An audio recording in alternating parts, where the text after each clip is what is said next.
Mankiran, we are delighted to have you on our Women in Tech series. By way of introduction, Mankiran is a technology business leader and she leads the financial services and consumer industries business for Salesforce in India. In her last role, she was the managing director of SAP Concur, and prior to which, she was the country manager sales for Gartner in India. Building high-performance winning teams remains central to her approach. She serves on the board of Latika, an NGO which is focused on making a better world for children with disabilities, and lends her voice to champion for the cause of many mothers returning to work. From being a travel enthusiast to trying out skydiving or to being a certified deep sea diver, she's always willing to try new adventures. She's married and a mother to 2 boys. She is the Economic Times Top 20 Corporate Women Leaders and was awarded the same in 2018. Mankiran, thank you so much. We are very inspired to have you here. So Mankiran, we are absolutely in awe with your drive for excellence. You are just so many things in all that you do. So we are really keen to understand how your journey has been. And I'm sure there must have been certain defining moments which allow you today to give back in your leadership role. I've really enjoyed being here, and I would love to share a little bit more. I think we are all, as some of our upbringing is something I fundamentally believe in. And therefore, that's where I'll begin. My dad served for the Indian Army, and therefore, I'm a born, raised, and transferred product of nationalistic spirit across the country. My mom was a housemaker, but a lot of the fundamental values of working hard and creating a name for yourself and being someone that can be independent was deeply rooted from her. I went on to do my, I didn't want to do maths, is why I got conned into doing my bachelor's in statistics, which I thoroughly enjoyed and is actually one skill I now use. Growing up, everybody used to say you should be a lawyer or you should do something in sales because you can talk well, and I think that is somewhere seeded the thought of sales in my mind. And post my MBA, I began my career in sales and technology. Did many different roles from being an account manager to running multiple teams to running the country operations for a couple of companies, and now I lead the part of the business for Salesforce in India. With regards to your second part of the question about what is some of the defining moments which help you give back, I've been very, very fortunate to have great mentors and sponsors in my life. I'll tell you an instance as an example of the first career promotion. I'm talking 2005. Back in 2005, it was the first time a role came up, and it was a role I actually wanted to do, but I had just gotten engaged. I was going to get married in a few months. Life seemed very overwhelming at that point, and there was a lot to do, including shifting houses, etc. And I actually thought this was not a good moment for me, and I'd said no. But I had great support, my colleagues, my mentors around me who really rallied to convince me to apply for it and go for it. And it was within the organization.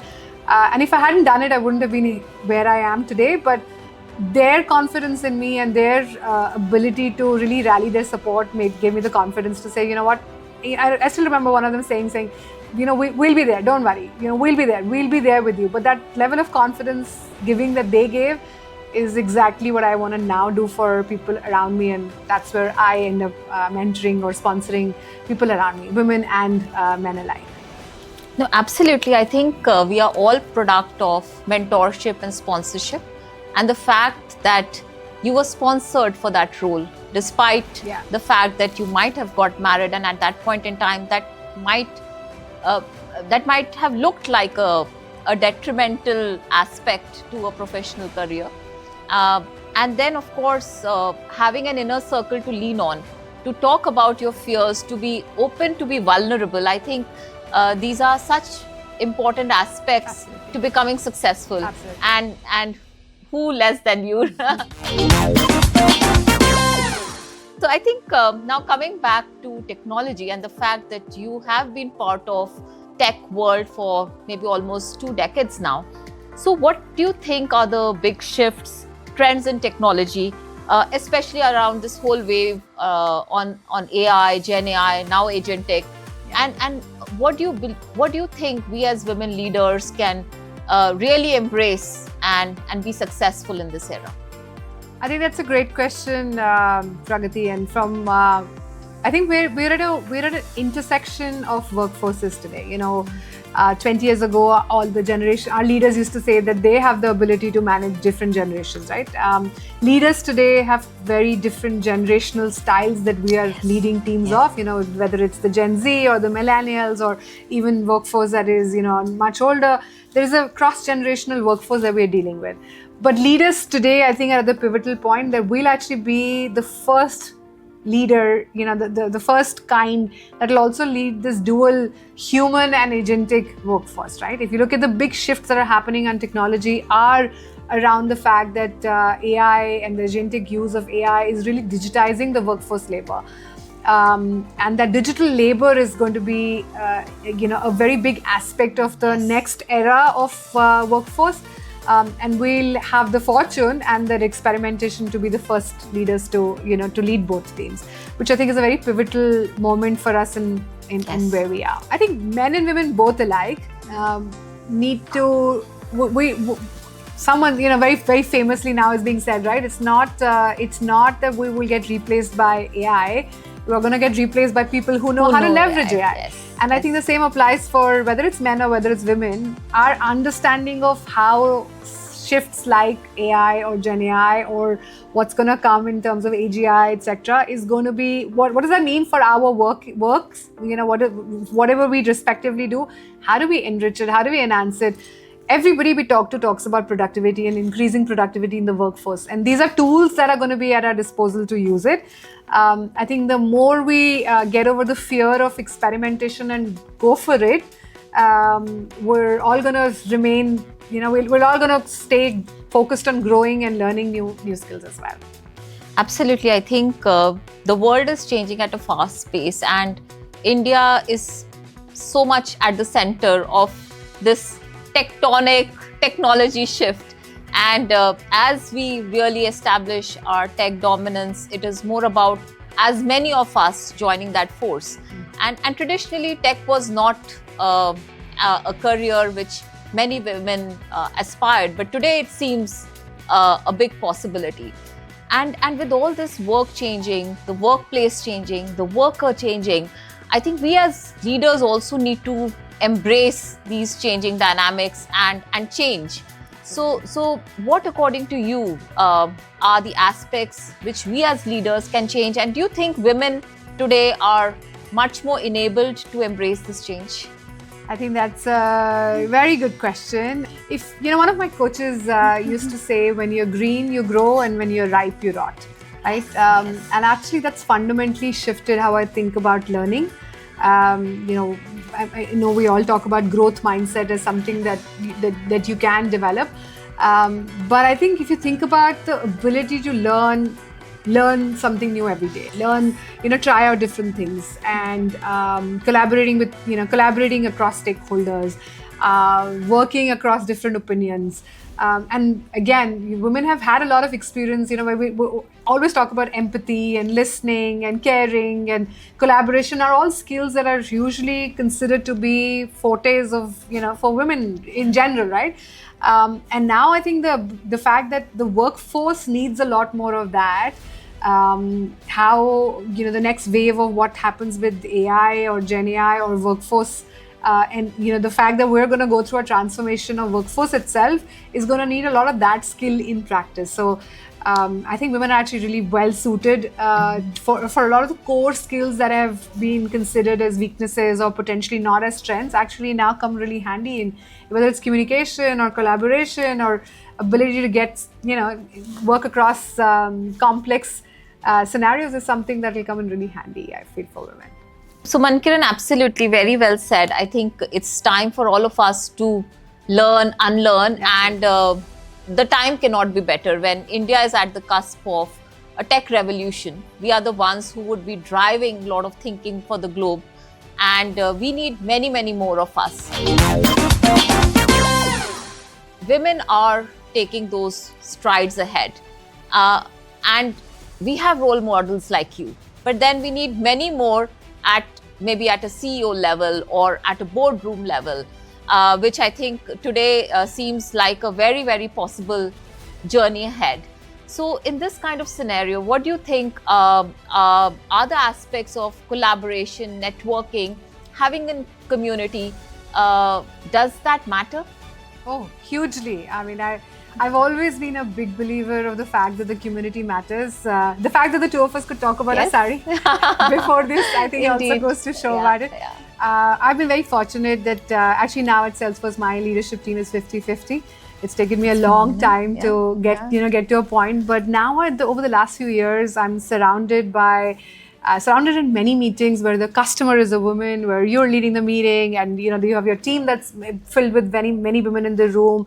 I think it's there. Starkly changed is a very visible change right now, and I hope to see that continue and hope to see like a lot more of that.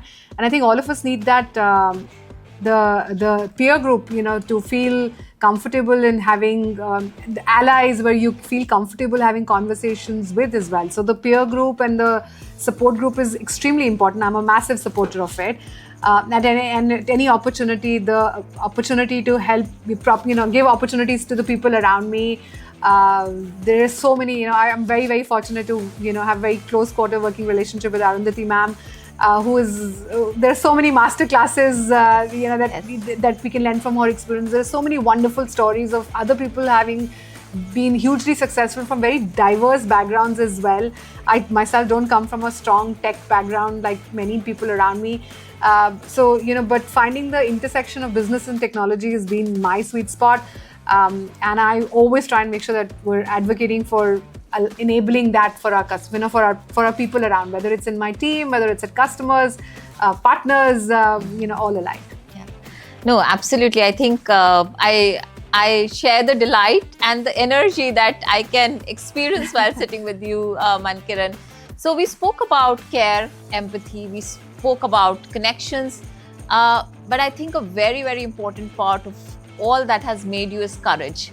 The courage to really step into ambiguity, the courage to go beyond certain challenges, because not every day is a joyride.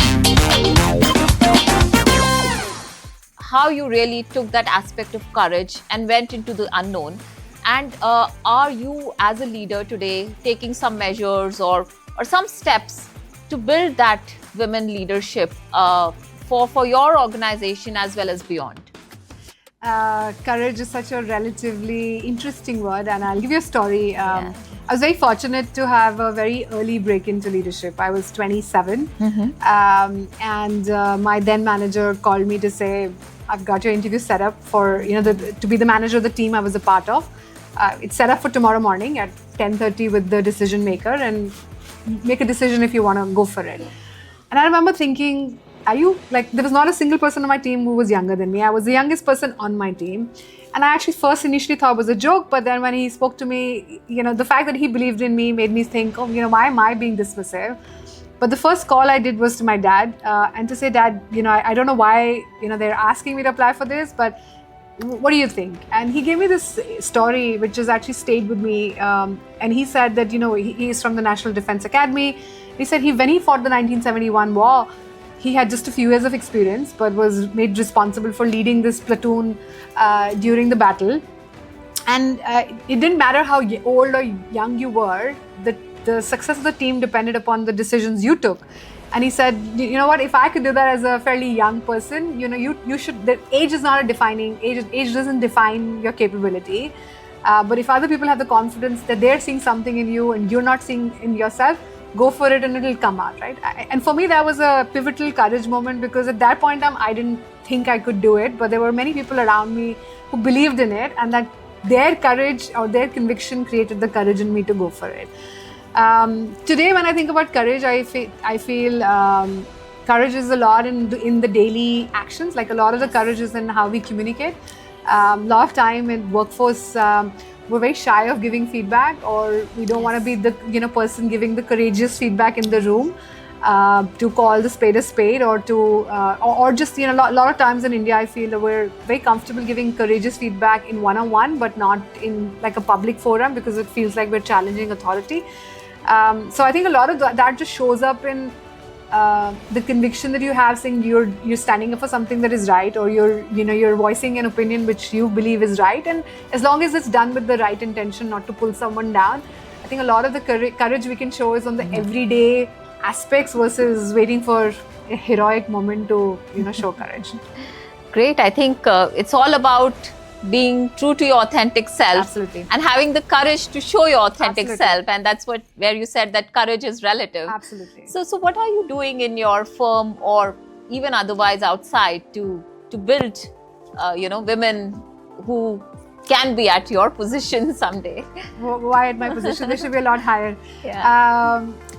Salesforce is very deeply rooted in our values. One of the things that drew me to Salesforce was the fact that we have a very deep-rooted culture. In fact, we have something called 1-1-1, which is 1% of our time, 1% of our equity, and 1% of our product is always given back. We have large employee resource groups. SWN, for Women Network is a very strong community within Salesforce, where of course there's a lot of building of the building mentorship, sponsorship, lots of coaching, lots of growth opportunities presented there. And at a more personal level, I remember being a mother returning to work, and a lot of people were very surprised or very skeptical on whether I would return back to work in a full-fledged facility. So, and you've got 2 boys, I've got 2 boys, and I think there is a balance balance is a really strong word, and but that I felt was a very important aspect of coming back to work as a young mother. And therefore, a lot of the one-on-one mentorships I do is about women coming back to work after a maternity break or just right after maternity, and how to find the balance, or tips and tricks of what we've done, you've done, I've done, and many people around us have done to create that balance for ourselves, right?